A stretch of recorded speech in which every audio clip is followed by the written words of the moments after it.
بسم الله الحمد لله والصلاة والسلام على رسول الله وعلى آله وصحبه ومن والاه وما بعد. السلام عليكم ورحمة الله وبركاته. وكلمدني لحاد أنا حلقتي سدحاد أحكام أضحية وأنا كسو قادنا إن دور مسألة وكلاه مسألة كوباد نفك أضحية جلياي يلا يجيل أما أريح imise qof buu ka gudayaa. su-aasha haddaan is weydiinay jawaabteedu waxaan oranayaa neefka arigiihi qofka iyo reerkiisuu ka gudaa, ninka odayga gowracaya iyo reerkiisa iyo carruurtiisa, ama ha yaraadaan ama ha badnaadaan, ama meel ha wada joogaan ama ha kala maqnaadaan. neef ariga ka gudaya oo udxiyadii u galaya, sunnadiina u daboolaya. walidaalika nabigan asal neef ariga intuu gowracay buu yidhi ilaahu can muxammadin wa aali muxammadin, ilaahu muxamed iyo dadkiisa. saxaabaduna waxay yidhaahdeen abu ayuub iyo rag lamida waagii nabiga calaih salaam hal neef buu ninka qoyskiisa iyo qoyskiisaba ka gowrici jiray. hadda laakiin see loo kala badsanaya loogu faantamayo waad aragteen. neefka geeli iyo looda 7 qof buu ka gudaa ugu badnaan wey. hal qof waa gowrici karaa, 2 3 waa wadaagi karaan. waxa ugu badanay wadaagi karaay waa 7 qof oo 7 neef oo ari u dhigmaa neefka looda. neefka geela ana 7 neef oo ari u dhigmaa, bimacnaa 7 nin iyo qoysaskoodii buu ka gudaa neefka looda. sidoo kale neefka geela oo meesha keliya la yidhaahdo sharcigu wuxuu sameeyey geela iyo looda suubu ka dhigay. xadiis waxaa jirta odhanaysa geelu 10 buu ka gudayaa, laakiin intaan xasuustahay ma ansixin. taasi waa masalada koobaad ee axkaamtii udxiyada ka mid ah. masalada labaad, hilibka iyo haragga udxiyadu lama iibin karo. sideedaba hilibkeeda iyo haraggeeda waxaa loogu talagalay inay sadaqa noqdaan.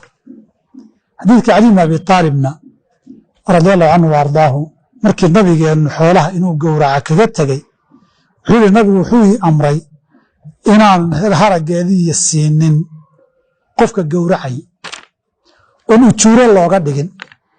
haddii aan ujuuro looga dhigin oo qofkii shaqaynayay ama isagu fii sabiilillaahi ku gowracayey ama wixiisii gaar loo siiyo, dadka muslimiintu ula siman yahay hilib iyo harag wixii la qaadanayo.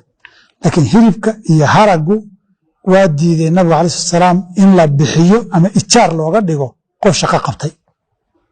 xadiis abi hureyre waxaa jira odhanaya qofkii jildiga iyo haragga udxiyada gadaayay falaa udxiyata lah. xaakim iyo rag lamina ay saxiixinayaan.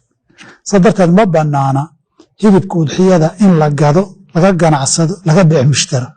mararka qaarkood waxaan maqli jiray inkastoon aanu kor istaagin, dabcan hilibka hadyigii ee maka xilligaa lagu gowraco xajka dadku aado qayb baa la soo dhoofiyaa, dad baa lagu soo aadiyey say muslimiinta u gaadhsiiyaan. kuwii loo keenayoo gadaya oo iibinaya dee layaaba ma laho masaaxiiftii waqfun lilaahi ay ku qorayd waa inta la qaado waqaf laga urursado waa suuqa laga iibiyaa soomaya arag. marka waxaasoo dhani waa khalad. hilibka lama gadi karo, haraggana lama gadi karo. masalada saddexaad, gowraca neefka. waxaa wanaagsan qofku udxiyadiisa isagu gacantiisa inuu ku gowraco. wayna bannaan tahay qof inuu u diro u wakiisho. xadiidkii anas wuxuu leeyahy nabigana sal ly salam 2 neef buu gowracay biyadihi, gacantiisu ku gowracay nabig alai salaam. mina allahuma can muxamadin waali muxamadin buu yidhi. mina wuxuu yihi can ummati muxamed aman lam yudaxi min ummati muxamadin. nabi maxamed ciddaan udxiyo gowricin baana kana ka gowracay. marka 2 neefa nabigu gacantiisu ku gowracay. maalinkii xajatulwadaacna waa kii cali bn abi aalib nabigu 100 neef oo geelu hadyiga geeyey, 63 gacantiisuu ku gowracay.